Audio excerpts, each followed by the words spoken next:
Well, things have definitely changed in the almost 10 years since the original Five Nights at Freddy's was released. And yes, I know that sentence may have made some of you go through a major existential crisis there because, like, wait, but really? Me too. But when it comes to things that have changed since then, the one that can't be denied is the landscape of indie gaming, specifically the new subgenre that absolutely exploded in popularity back in 2014. Mascot horror. FNAF, Bendy, Baldi, Hello Neighbour and Poppy Playtime, just to name a few, but there are so many games in this style out nowadays. And the one thing that so many have said about them? Well, they're just not very scary anymore, are they? And while I don't necessarily agree about that with all of them, I mean, just look at my videos about Bendy and the Dark Revival for my opinion on that. And I mean, you know, you could like and subscribe for that, you know, like and subscribe too, you know, the rigmarole nowadays. Okay, anyway. But I can certainly see where they're coming from with most others. Some, a lot more than others. To the point where it's really, really difficult to say with confidence that these are, horror games.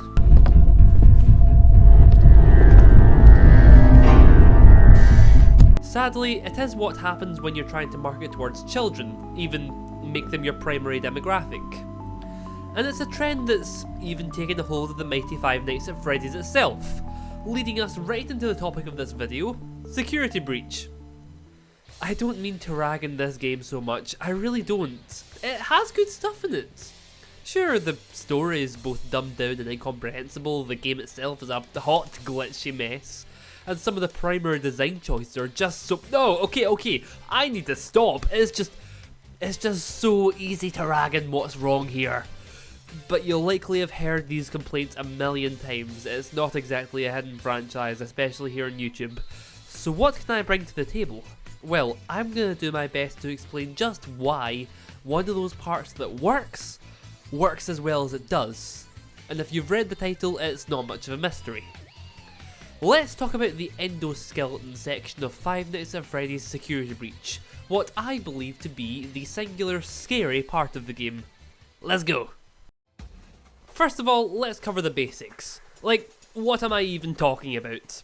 I ask myself the same question often. Specifically, I'm referring to a short section in the first third of the game, about an hour and a half in, where we venture into parts and service to try and rescue Freddy.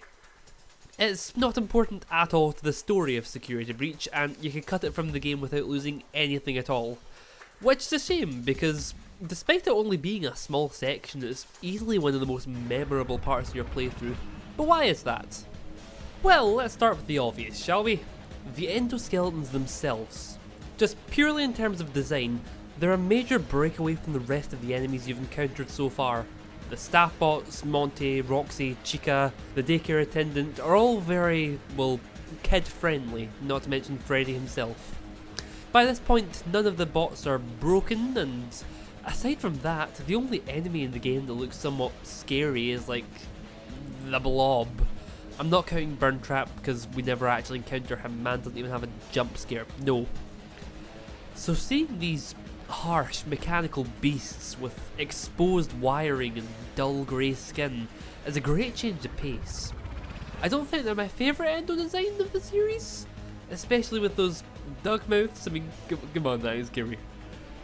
But the sheer bulky size of them, especially in packs, oh, we'll get to that aspect, more than makes up for it. And when you see their glowing red eyes in the darkness, it just shows some real forward planning and precision and the placement and the spook factor for these guys that just isn't in the rest of the game. It's not just the robots themselves though. The actual parts and service location too is a great change of pace than the rest of the game. It's not perfect when it comes to creep factor, but I think these little pictures feel a lot like OG FNAF in a game that doesn't feel very OG FNAF. And I mean, hey, this is somehow the only direct allusion to Glitch Trap in the entire game, so it gets points for me there. Overall though, this dark basement of the Pizzaplex is not unique to the game per se, but it's the first time in this adventure that you get to see the dirty underbelly of this otherwise very slick and pretty Megaplex. Run-down, dusty robots, soft blocks with the colour draining out of them. I wouldn't call it spectacular, but it's effective in a game without too much that's effective. Oh, and can we talk about the sound design? The main enemies of the game have the most obnoxious of voice lines repeated over and over again.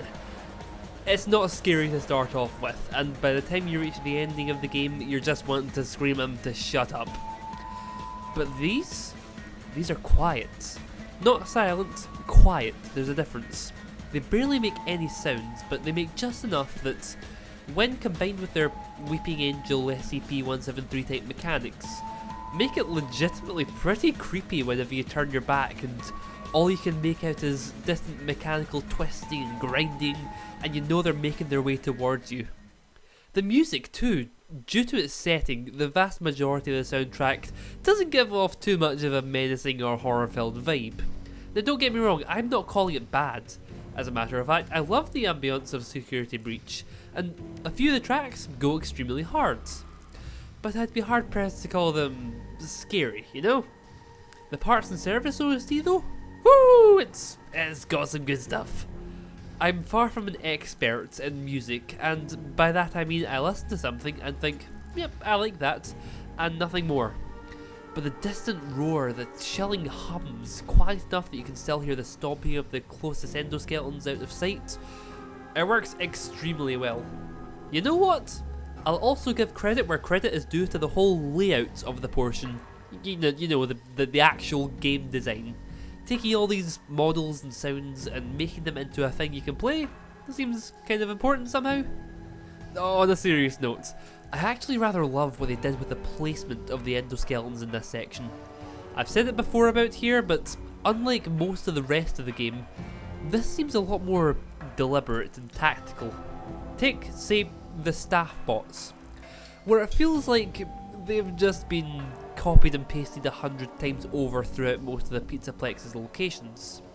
Like, they were a month away from release and then just realised, oh shit, we have these massive wide open areas with little to no danger, and just spammed these guys in without thought. Here though, we start small, just one or two of them to get you used to their mechanics. Maybe even tricking you into thinking getting past these guys is going to be easy. Well, then you venture further into the underground tunnels, making sure to watch your back so that these things don't creep up on you. Further and further. More and more start to appear from the shadows. It seems like every time you round the corner, every time you turn back round, there's more coming for you. Sometimes just inches behind you. Now, this may or may not be the fact that I am an awful gamer, but I definitely died a couple of times trying to get to the end of this little cavern. It's probably that. Still, whether it was grueling trial and error or whether you just blitzed past these big dumb hunks of metal with ease, you eventually make it to the light at the end of the tunnel, the security pass you originally went down for to get. And with a yoink, the game throws one last fuck you and activates about a dozen of them all at once in the room with you, leading to one final, most difficult test of your skills against these guys as you make your way back towards the exit.